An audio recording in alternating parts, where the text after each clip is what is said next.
Oh wow. Over there is our beer garden. I don't know if you guys can see that. Right there. And I'm planning on putting a outdoor fireplace in front of it. So it will be kind of enclosed a little bit more. Oh, there. It will be enclosed a little bit more. I will document the build, and that's going to be a new series coming up soon. I will kind of shoot as I build it. I bought some plans, found some online plans for 40 bucks. That gives me at least some guidance. I was really a little bit overwhelmed. I mean, fireplace is pretty easy to picture, but when it comes into the details, dimensions, I decided to buy some plans and now modify the plans for our liking. And yeah, this will be a new series. But today we're gonna carve some black signs. And yeah, if you're new around here, welcome. Please consider subscribing. We're doing woodworking shop content, sign making content, small business owner behind the scenes content, and soon fireplace building content, I guess. So let's get to it.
Behind me is the old shipping area, and I'm starting to convert it into a more working area. I'm testing it out. This is my mobile workbench. Looks all beat up, but there's basically every sign that I've ever made in this shop.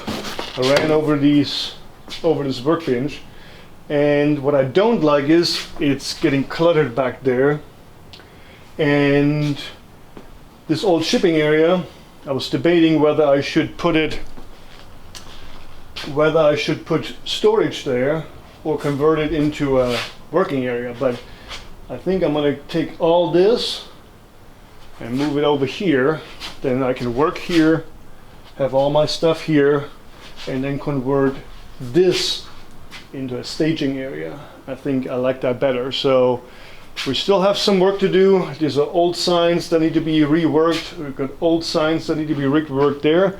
Tomorrow I'm going to declutter all this, and then yeah, step by step we're inching closer and closer to the production shop that I'm looking for. I'm doing all this for speed, production speed. And so yeah, this is it for today. I'm going to call it a day. If you like this kind of content, please subscribe if you haven't, and I'll see you guys tomorrow, I guess. Bye.